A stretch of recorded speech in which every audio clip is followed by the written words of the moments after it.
ونؤمن به ونتوكل عليه ونعوذ بالله من شرور أنفسنا ومن سيئات أعمالنا من يهده الله فلا مضل له ومن يضلل فلا هادي له وأشهد أن لا إله إلا الله وحده لا شريك له وأشهد أن محمدًا عبده ورسوله أما بعد فإن خير الحديث كتاب الله وخير الهدي هدي محمد صلى الله عليه وسلم وشر الأمور محدثاتها وكل محدثة بدعة وكل بدعة ضلالة وفي رواية وكل ضلالة في النار فأعوذ بالله من الشيطان الرجيم بسم الله الرحمن الرحيم طاسيم ميم تلك آيات الكتاب المبين نتلو عليك من نبأ موسى وفرعون بالحق لقوم يؤمنون إن فرعون علا في الأرض وجعل أهلها شيعا يستضعف طائفة منهم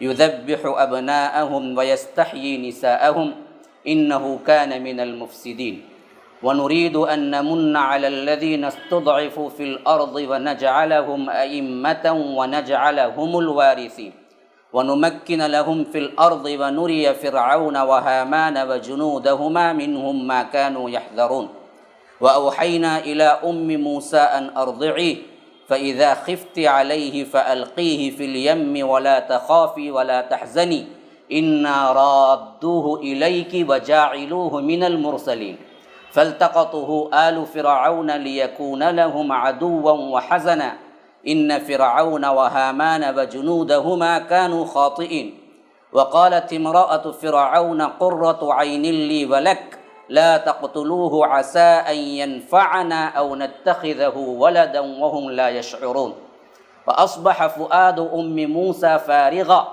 إن كادت لتبدي به لولا أن ربطنا على قلبها لتكون من المؤمنين وقالت لأخته قصيه فبصرت به عن جنب وهم لا يشعرون وحرمنا عليه المراضع من قبل فقالت هل أدلكم على أهل بيت يكفلونه لكم وهم له ناصحون فرددناه إلى أمه كي تقر عينها ولا تحزن ولتعلم أن وعد الله حق ولكن أكثر الناس لا يعلمون اللهم أرنا الحق حقا وارزقنا اتباعه وأرنا الباطل باطلا وارزقنا اجتنابه اللهم علمنا ما ينفعنا وانفعنا بما علمتنا وارزقنا علما رب اشرح لي صدري ويسر لي أمري واحلل عقدة من لساني يفقه قولي اس اللہ کے نام سے ابتدا جس کے ناموں کی کوئی انتہا ہی نہیں ولو ان ما فی الارض من شجرۃ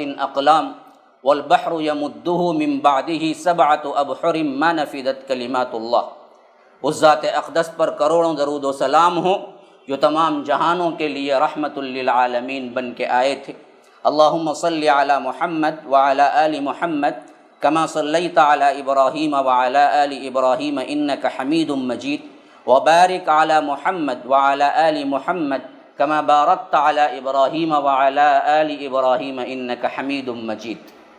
جو آیات میں نے تلاوت کی ہیں یہ سورۃ القصص کے ابتدائی آیات ہیں، سورہ نمبر 28۔ اللہ تبارک و تعالی فرماتا ہے بسم اللہ الرحمن الرحیم، اللہ کے نام سے شروع جو بڑا ہی مہربان نہایت رحم کرنے والا ہے۔ طاسیم میم، اللہ تبارک و تعالی ہی اس کا صحیح معنی جانتا ہے۔ تلک آیات الکتاب المبین، یہ اس کتاب کی آیتیں ہیں جو بالکل کھلی ہوئی روشن ہے۔ مبین بیان سے نکلا ہے، بیان کرتے ہیں جو کہتے ہیں اسی سے مبین بھی نکلا ہے، کھلا ہوا، روشن، سب کے سمجھ میں آنے والا۔ تلک آیات الکتاب المبین نتلو علیک من نبأ موسیٰ وفرعون، ہم پڑھ کے سناتے ہیں تم پر ایک قصہ، بہت بہترین قصہ۔ اللہ تبارک و تعالیٰ نتلو علیک، اللہ کے رسول صلی اللہ علیہ وسلم آپ پر ہم پڑھ کے سنا رہے ہیں، ہم پڑھ کے سنا رہے ہیں۔ نتلو علیک من نبأ موسیٰ وفرعون، فرعون اور موسیٰ کا وہ قصہ و خبر، لقوم یؤمنون، تاکہ ایمان والے بن جائیں اور تازہ بن جائیں۔ قصص کہانیاں مزے لینے کے لیے نہیں ہیں، قرآن کے اندر جو قصص آئے ہیں وہ جھوٹے بھی نہیں ہیں اور کان کے مزے کے لیے سننے کے لیے بھی نہیں ہیں، ایمان کی پختگی کے لیے ہیں۔ اور امتوں کا بگاڑ جب آتا ہے تو ان قصص کے ذریعے رسومات باقی رہ جاتے ہیں، اصل مقاصد فوت ہو جاتے ہیں۔ جس کے لیے قصہ بیان کیا گیا اس کا رسم، اس کے لیے کیا ہے، یہ ایک نشانی مقرر کی گئی تاکہ یاد رکھو، وہ تو باقی رہ جاتے ہیں جب قوموں کا بگاڑ ہوتا ہے۔ آج یہی ہے ہمارا حال بھی، محرم کا روزہ باقی ہے، رسم، یہ نشانی ہے، لیکن اصل مقصد یہ نہیں ہے۔ مقصد اس کے پیچھے ایک بہت بڑا واقعہ تھا جس کو یاد رکھنا تھا۔ ابھی کیا ہے، قربانی کی عید، بقرہ عید گئی، یہ بھی ذبح کرنا ایک نشانی ہے، اصل قصہ اس کے پیچھے ایک بہت اہم واقعہ ہے جو دلوں کو تبدیل کر دینے والا۔ لیکن جب قوموں کا بگاڑ آتا ہے تو اس وقت قوم رسم یاد رکھ لیتی ہے، قصص اصل مقاصد کو بھول جاتی ہے۔ یہی حالت آج ہماری ہے۔ محرم کا مہینے کا آغاز ہوا، بدعات و خرافات کا وہ سب سے بڑا ہنگامہ کہ کوئی اور قوم آج تک اتنے بدعات و خرافات میں نہیں گئی ہوگی، اور خاص کر سنی کہنے والے بھی ان شیعہ کی حرکتوں سے اتنے متاثر ہوئے، کیونکہ کیا ہے، کئی صدیوں سے مل کے رہ رہے ہیں نا، مل کے رہنے کے یہی نتیجے ہوتے ہیں۔ اسی واسطے اللہ کے رسول صلی اللہ علیہ وسلم نے کہا کہ کوئی مشرکین میں مل کے رہتا ہے تو میں اس مسلمان سے بری ہوں، کل کے دن کچھ ہو جائے تو میں ذمہ دار نہیں ہوں اس کا۔ الگ رہنے میں عافیت ہے، ہاں، جو مل کے رہے ہیں، معاشرت اپنی چھوڑ دیے ہیں، وہ لوگوں کو پتہ بھی نہیں ہے کہ تعزیہ داری کیا ہے، اصل میں کس قصے کے لیے یہ لوگ کرتے ہیں، ان کے اندر کیا کچھ چیزیں ہیں جو کہ شرک و بدعات ہے، لیکن سب اس میں شامل ہیں۔ کوئی تعزیہ بھی مار لیتا ہے، کوئی یا حسین بھی پکار لیتا ہے، کوئی یا علی مدد کا نعرہ بھی، خود سنیوں کے اندر عام معمول، ہمارے بچپن میں تو بہت تھا، کوئی بھی وزن دار چیز اٹھانا ہے تو یا علی کہہ کے اٹھاتا تھا، وہ شیعہ نہیں ہوتا تھا، وہ سنی ہی ہوتا تھا، لیکن اس کو پتہ نہیں تھا، اسے سمجھ یہی آتا تھا کہ یا علی کہنا ہی اصل میں کیا ہے، وہی مدد کرنے والے۔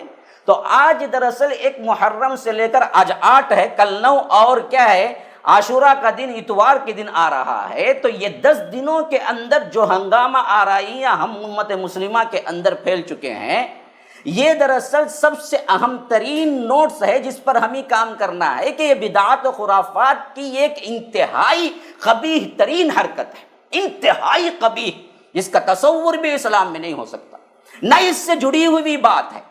اب جو لوگ دراصل ان خرافات میں نہیں ہیں، وہ دراصل روزہ رکھتے ہیں، اچھی بات ہے، لیکن روزہ رکھ لینا وہ رسم ہے، وہ نشانی کو یاد رکھنے کا ایک یوں سمجھیے کہ ایک سمجھانے اور یاد رکھنے کی ایک سبیل ہے، ایک سبب ہے، اس کے پیچھے ایک واقعہ ہے، وہ واقعہ اصل میں کیا ہے، تبدیلی ہے تمہاری زندگی کے لیے، جس کو ہم بھول چکے ہیں۔ اسی واسطے میں نے ذرا طویل تلاوت کی تاکہ وہ واقعہ آپ کو قرآن کی زبان میں سنا دوں، بس ترجمہ کر کے آپ کے سامنے رکھ دوں، زیادہ باتیں نہیں ہیں، اللہ کا کلام، اس کے اندر اتنی کشش ہے کہ انسان تک پہنچا دیا جائے تو یاد رکھیے کہ انسان کے اندر کے تخیلات بدل جاتے ہیں۔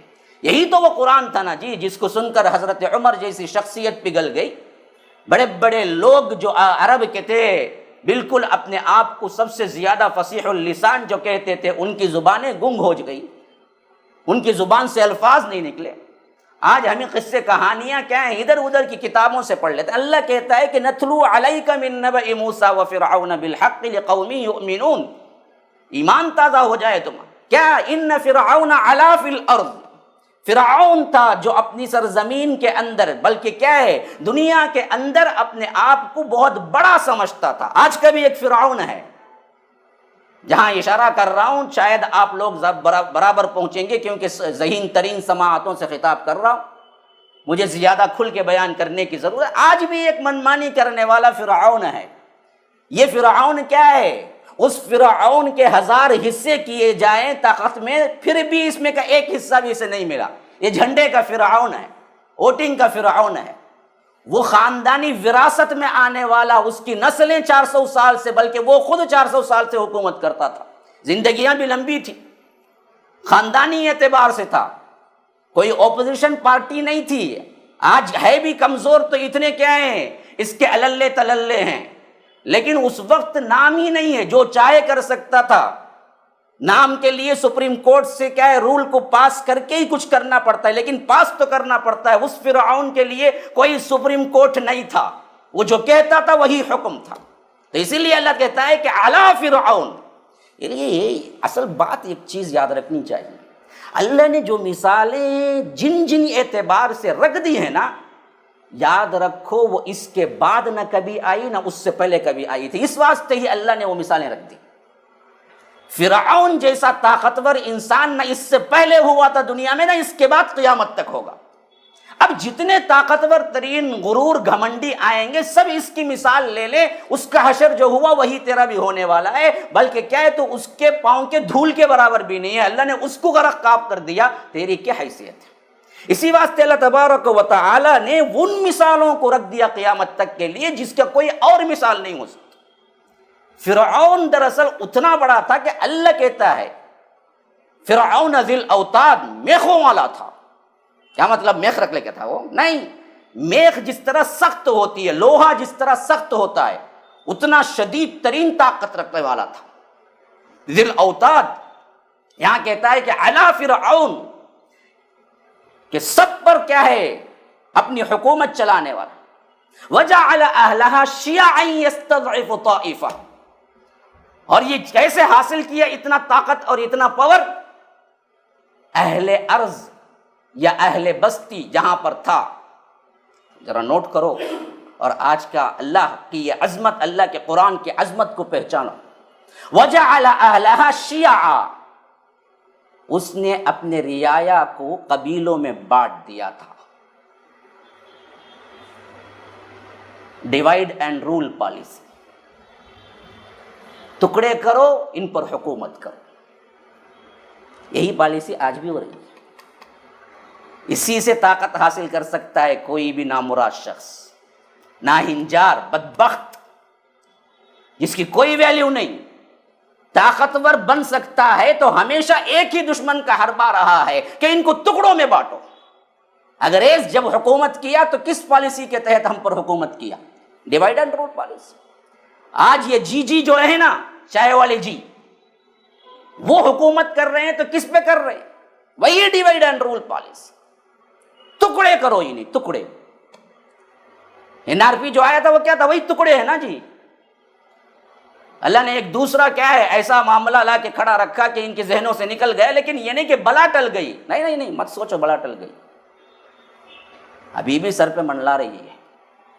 لیکن اصل حقیقت قرآن کتنی گہری بات کتنے مختصر ترین الفاظ میں کہہ گیا دیکھو۔ اگر اس کی تفسیر اور تشریح صحیح طور پر آپ کو کرنا ہے اور آپ غور و فکر کریں گے تو یاد رکھیے زمانہ لگ جائے گا، لیکن اس کی تشریح ممکن نہیں ہے۔ وَجَعَلَ أَهْلَهَا شِيَعًا يَسْتَضْعِفُ طَائِفَةً مِّنْهُمْ يُذَبِّحُ أَبْنَاءَهُمْ وَيَسْتَحْيِي نِسَاءَهُمْ، ٹکڑے کر دیا اور ضعیف اور امیر کا طبقہ بنا دیا، اور ضعیفوں کو وہ قتل کر دیا کرتا تھا، پوچھنے والا کوئی نہیں تھا۔ آج بھی یہی ہے۔ آپ کو معلوم ہے ایک پتے کی بات، ذرا غور کر کے جا کے بعد میں سرچ کر لینا، مقابلتاً مسلمانوں کے مقابلے میں لفظ ہندو استعمال کر کے جو میجارٹی بتا رہے ہیں آج ہندوستان کے اندر، پتہ ہے وہ ایک قوم کبھی نہیں ہے۔ اصل ہندو اگر دیکھا جائے تو ہمارے سے بھی کم 1% میں آتے ہیں جو برہمن ہیں۔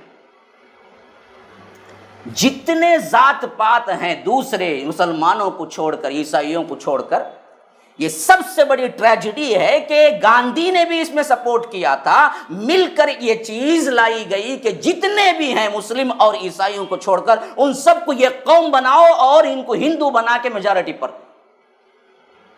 حالانکہ دلت الگ ہیں، وہ ہرگز بھی ہندو نہیں ہیں۔ آج ان کے بڑے بڑے کیا ہیں، الگ الگ طور پر کیسز ڈالے ہوئے ہیں سپریم کورٹ میں، ہم کو ہندو بنا دیا گیا ہے، ہم ہندو نہیں ہیں، ہاں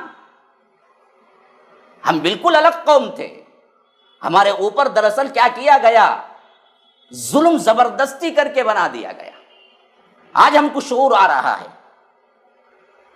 تو جتنے قوم تھے ان کو بنا کر میجارٹی جو بنائی گئی، اصل حقیقت میں دیکھا جائے تو وہ الگ الگ ہیں۔ الگ الگ کر دیا جائے تو یاد رکھیے مسلمان سب سے بڑی میجارٹی میں ہے یہاں پر۔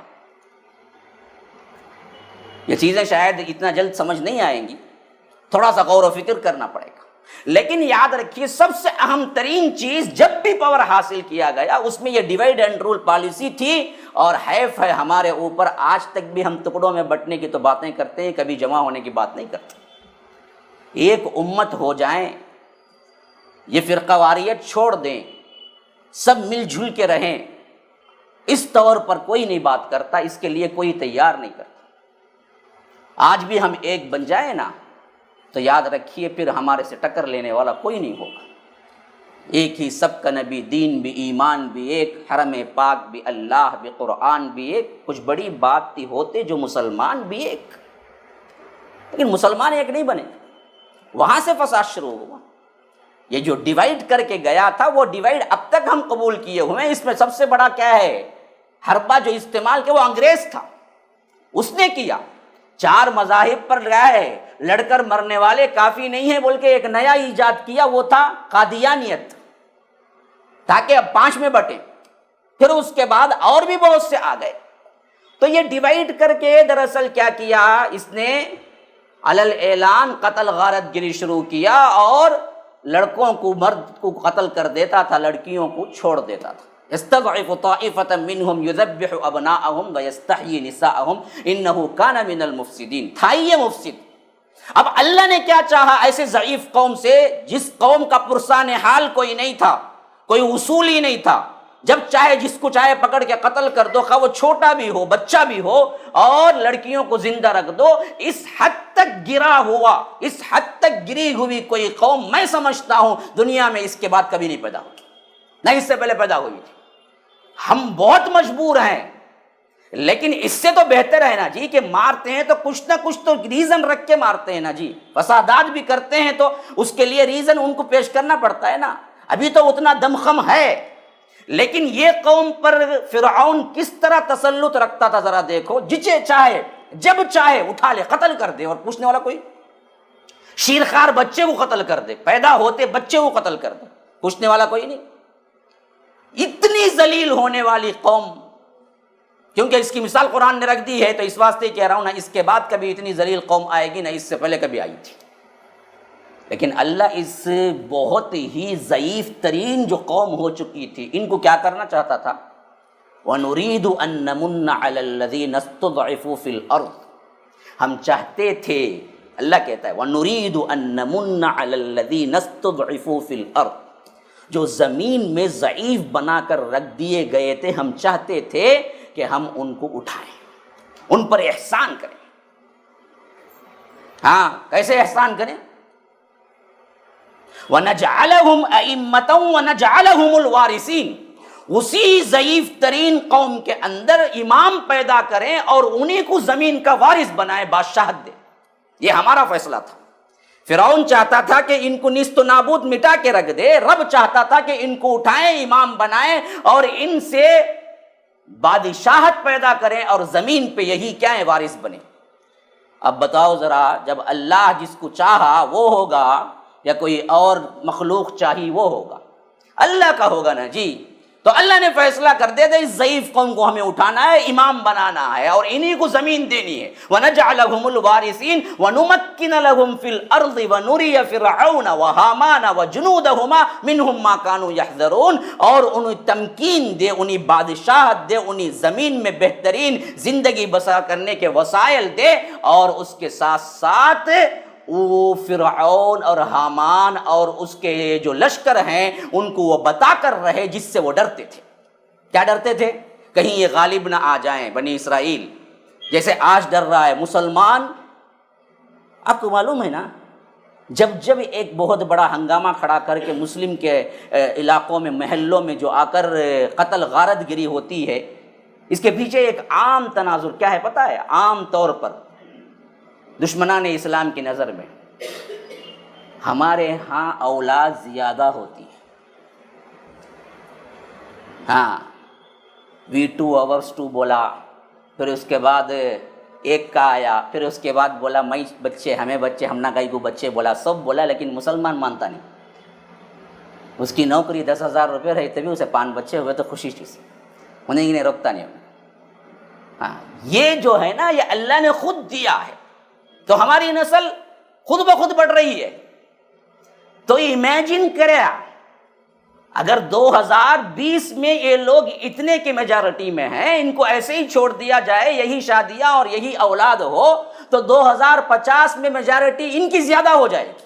ہاں باقاعدہ رولز میں ہیں ان کے، جو آج بیٹھی ہوئی گورنمنٹ ہے، اسی واسطے فسادات کر کے نسل کو ختم کرنا یا کم کرنے کے لیے کر رہے ہیں۔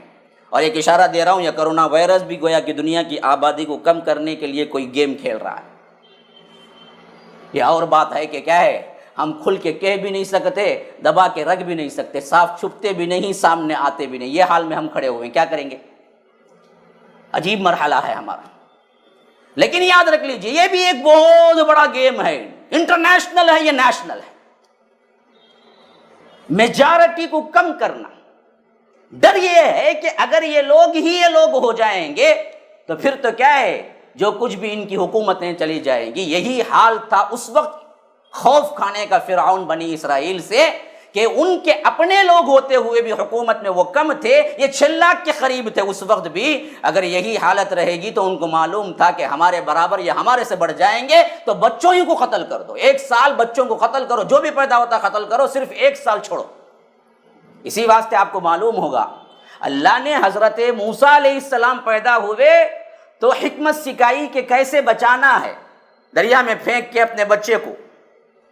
لیکن اب سوال ہوتا ہے کہ جب ہر بچے کو قتل کرنا ہوتا تھا اس زمانے میں، تو اللہ نے حضرت موسیٰ کو تو کیسے بچانا، ان کی ماں کو وحی کی، وَأَوْحَيْنَا إِلَىٰ أُمِّ مُوسَىٰ أَنْ أَرْضِعِيهِ، یہ سب بتایا۔ لیکن ہارون کیسے بچ گئے؟ ہارون بھی تو حضرت موسیٰ کے بھائی تھے علیہ السلام۔ یاد رکھو ہارون اس سال پیدا ہوئے جس سال قتل نہیں ہوتا تھا، اس واسطے معاملہ ہی نہیں بنا۔ اصول یہ تھا کہ 1 سال ہوگا جس میں ہم قتل کر دیں گے جو بھی پیدا ہوگا، 1 سال ہوگا چھوڑ دیں گے۔ جو چھوڑنے کا سال تھا اس میں تو حضرت ہارون پیدا ہو گئے، جو قتل کرنے کا سال تھا اس میں حضرت موسیٰ پیدا ہوئے۔ تو یہ سب اللہ تبارک و تعالیٰ نے ترتیب سکھائی، ایسے کرو۔ لیکن مسئلہ یہی تھا کہ میجارٹی کہیں نہ ہو جائے، جتنے بھی کمزور ایمان والے ہیں، لیکن میجارٹی تو ہو جائے گی نا جی۔ اس واسطے کیا ہے، عجیب مرحلہ پیش آتا ہے، شادی کر کے ہمارے اپنے بچوں کو رجسٹر ہی نہیں ملتی۔ اگر 3-4 ہوں تو پہلا بچہ مل جاتا ہے، دوسرا بھی کیا ہے، کیوں ایک تو ہے نا بولتا انہیں ڈاکٹر، 2 ہو گئے، اب تو 2 فیملی مکمل، وہ بھی لڑکا لڑکی ہو گئے تو ہو گئی مکمل۔ اب تیسرا ہوتا کائی کو نام ہی دیتا نہیں، رجسٹر نہیں کرتا بولتا انہیں۔ یہ سب میرے ساتھ بھی پیش آیا، اتنا سخت کر کے رکھا ہے تاکہ کیا ہے، نسل نہ بڑھے۔ تو اسی لیے اللہ کہتا ہے کہ جو ڈر فرعون کو تھا وہ ڈر ہم دکھا کے رہیں گے، یہ ہمارا ارادہ تھا۔ اور یہی حالت آج کی بھی ہے کہ جو ڈر مخالفین کو ہے وہی ڈر اللہ تبارک و تعالی دکھا کے رہے گا، خواہ وہ ہماری اصلاح کے بعد یا نہیں۔ تو اللہ تبارک و تعالی اپنی عظمت کے اعتبار سے جب گھر گھر یہ اسلام پہنچے گا، حضرت مہدی رحمہ اللہ کے ذریعے پورا دکھا کے رہے گا، یا تو وہ ہوگا یا تو یہ ہوگا، یا تم نہیں تو تمہارے لحاظ سے جو لوگ واقعتاً ایمان والے ان کو لائے گا۔ یہ زبردست ٹرننگ پوائنٹ ہے۔ تم بنو گے صحیح طور پر مومن، اللہ تم کو لائے گا۔ تم نہیں ناکارہ ہو گئے تو تم کو ہٹا دے گا۔ وَإِن تَتَوَلَّوْا يَسْتَبْدِلْ قَوْمًا غَيْرَكُمْ، دوسروں کو لائے گا۔ ثُمَّ لَا يَكُونُوا أَمْثَالَكُمْ، وہ تم جیسے نہیں ہوں گے۔ اور یہی ہو رہا ہے، جو نسلی مسلمان ہے وہ سو رہا ہے اور سو رہا ہے اور بگڑ رہا ہے۔ جو قرآن پڑھ کے رات دن تلاش کر کے جو مسلمان یورپین کنٹریز میں ہو رہے ہیں، وہ اللہ تبارک و تعالیٰ کے فضل و کرم سے 100% پریکٹیکل مسلم ہے، 100%۔ اور سب سے تیزی سے یورپین کنٹریز میں اسلام جا رہا ہے۔ ہو سکتا ہے یہ پرانی امت مسلمہ کو اللہ نکال دے اور وہ نئی امت مسلمہ کے ہاتھوں پھر کیا ہے، انقلاب برپا کرتے۔ ہاں 17 اسلامک بینکس ہیں یورپین کنٹریز میں، ہمارے اپنے مسلمان کنٹریز میں ایک نہیں ہے اسلامک بینک۔ پریکٹیکل ایسے ایسے افراد ہیں یورپین کنٹریز میں جنہوں نے اسلام قبول کیا تو کبھی ان کی تہجد نہیں چھوٹتی، کبھی ان کی زندگی کا ایم ہزاروں کروڑوں روپیے نہیں ہوتا، دعوت دین ہوتا ہے۔ لیکن ہمارے لوگ نسلی مسلمان ہوتے ہوئے اللہ تبارک و تعالیٰ کی راہ میں کچھ نہیں کرتے ہیں، کبھی کرنے کا سوال بھی نہیں ہوتا۔ اگر زیادہ بولو یا با تیری پرانے باتیں تیرا سب سن کو کرنے ہوں گا کیا با، جاتے رہتے ہوں۔ حضرت صاحب کا ایج کام بھائی خالی بول لے گو رہتے ہوں کبھی، ہمیں ٹس سے مس نہیں ہوتے کتنا بھی بولو۔ حالانکہ وہ لوگ جو تبدیل ہوئے ہیں نا، ان کی زندگیاں آپ پڑھ جائیے، انہوں نے اپنا تن من دھن لگا دیا۔ تو یہ ہوگا، اللہ تبارک و تعالیٰ کرے گا۔ تو یہ جو ٹرننگ پوائنٹ ہوا تھا، اس کو یاد رکھنے کے لیے اصل میں محرم کا عاشورہ کا روزہ ہے۔ بڑا لمبا قصہ ہے لیکن میرے پاس وقت نہیں ہے زیادہ، اس واسطے میں اس کو کیا ہے، میں نے سوچا تھا کہ پورے آیات پڑھ کے سنا دو پورا واقعہ، لیکن تقریباً اس کے لیے 1-2 گھنٹے چاہیے، یہ جمعہ کا وقت اس کے لیے سازگار نہیں ہے۔ تو یاد رکھیے اصل یہ تھا کہ ایک ضعیف قوم تھی، ایک وہ تھی جو جبر اور ظلم کر رہی تھی، اور یہ ظلم والوں کو اللہ تبارک و تعالیٰ ان ظالموں کو نیچا دکھانا اور ان ضعیفوں کو اوپر اٹھانا مقصود تھا، جس کے تحت اللہ تبارک و تعالیٰ نے یہ دن مقرر کیا جسے ہم عاشورہ کہتے ہیں، محرم۔ 2 باتیں کیا ہیں خاص طور پر ریلیٹڈ ہیں، ایک یہ کہ یہ ظالم کو اللہ تبارک و تعالیٰ پانی میں غرقاب کیا، اور یہ مظلوموں کو اللہ تبارک و تعالیٰ نے وارث بنایا زمین کا۔ ایک واقعہ وہ ہے، بعض روایت مستد احمد وغیرہ کی روایتوں میں آیا ہے کہ یہی وہ دن تھا جس میں حضرت نوح علیہ السلام کی کشتی طوفان میں چلتی چلتی چلتی چلتی جودی پہاڑ پر ٹکی، وہ دن 10 محرم تھا۔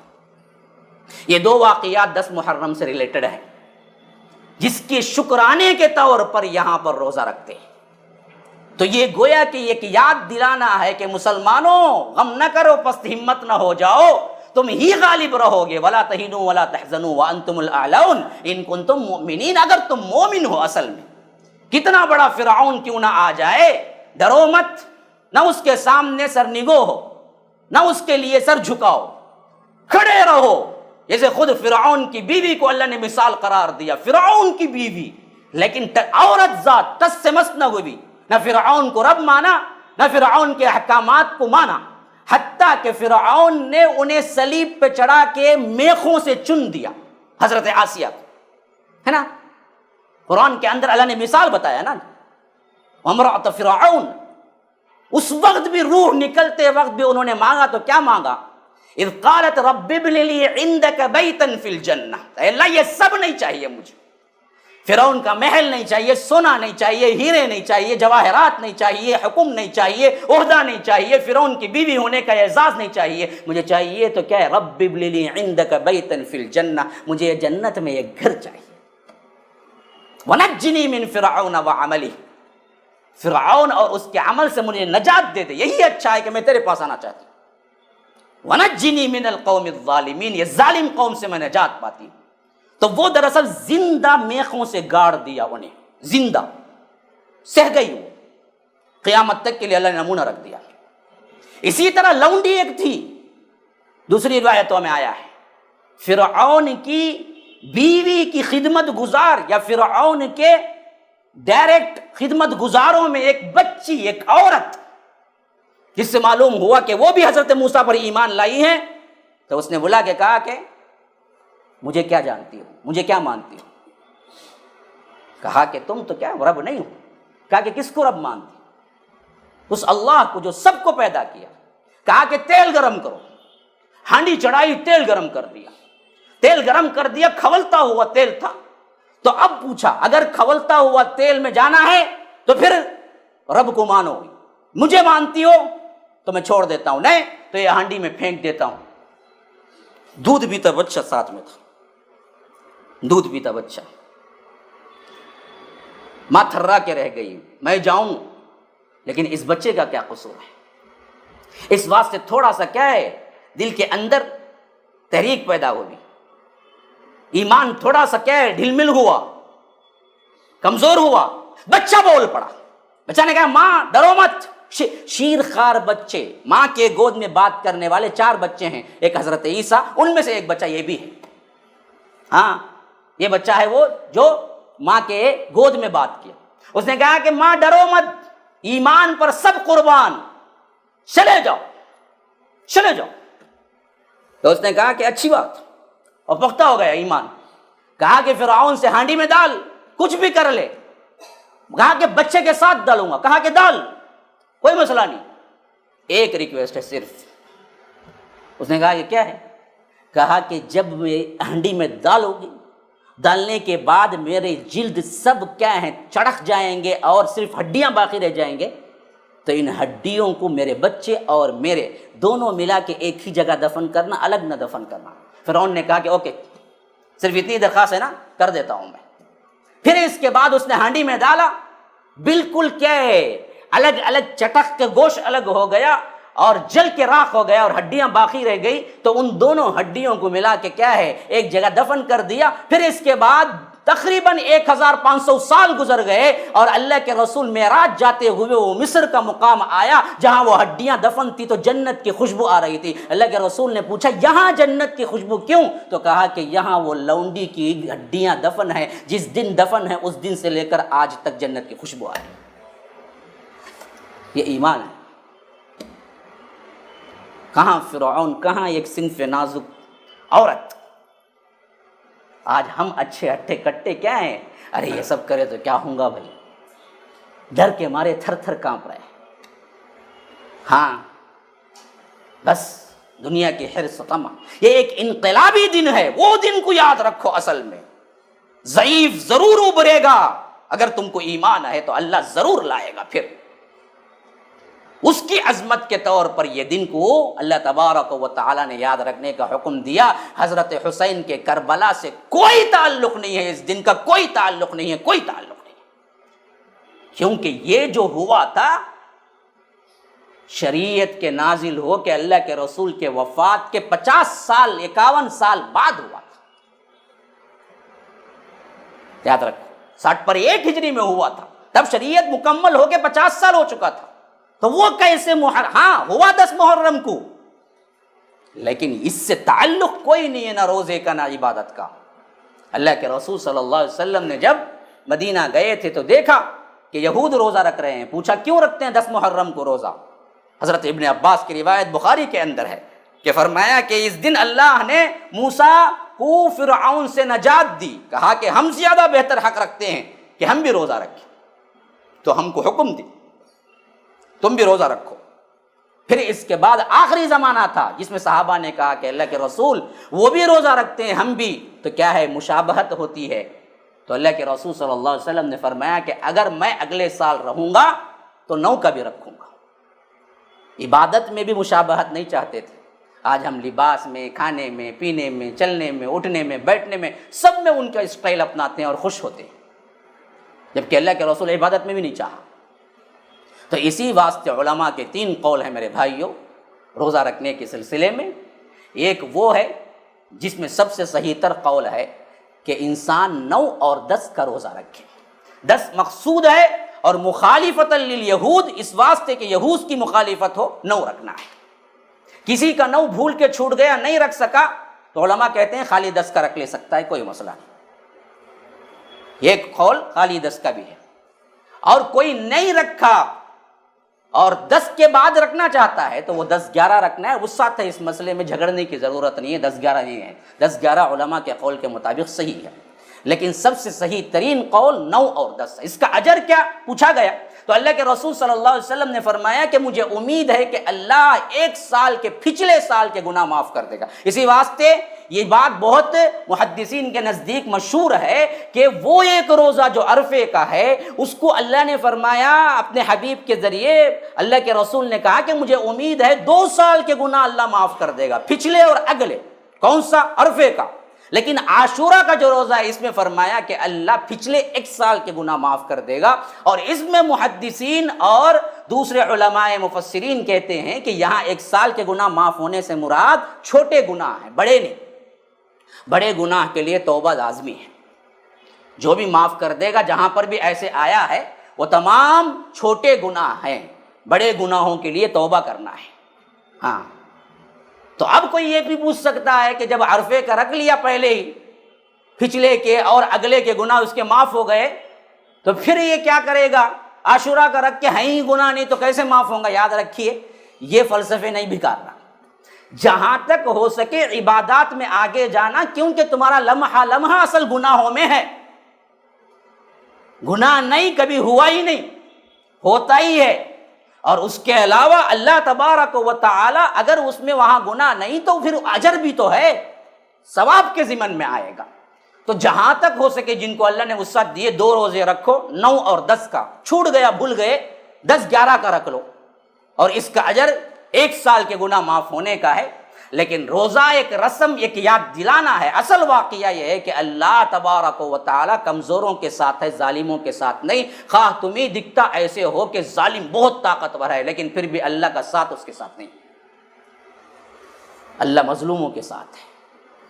اور اگر صحیح طور پر مظلوم اللہ پر ایمان رکھ کے استقامت کے ساتھ رہیں گے، اللہ ان مظلوموں کو ضرور اٹھائے گا اوپر، جیسے آج کے ماحول میں ہیں، اللہ ضرور اٹھائے گا۔ یہ اصل مقصود ہے جس کو ہمیں زیادہ توجہ دینی چاہیے۔ اللہ تبارک و تعالی سمجھ کی توفیق دے، اللہ تبارک و تعالی ہمیں ظالموں سے محفوظ رکھے، اللہ تبارک و تعالی ہم سب کو ایمان اور اسلام پر قائم و دائم رکھے، جب تک رکھے اللہ تبارک و تعالی ایمان کے ساتھ رکھے، جب بلا لے کلمہ توحید لا الہ الا اللہ کے ساتھ بلا لے، اللہ تبارک و تعالی ہم سب کو جیسے اکٹھا فرمایا ہے جنت الفردوس میں بھی اکٹھا فرمائے۔ ھذا وباللہ التوفیق، صلی اللہ وسلم علی نبینا محمد۔ اسأل اللہ لی ولکم ولسائر المسلمین من کل ذنب فاستغفروہ انہ هو الغفور الرحیم۔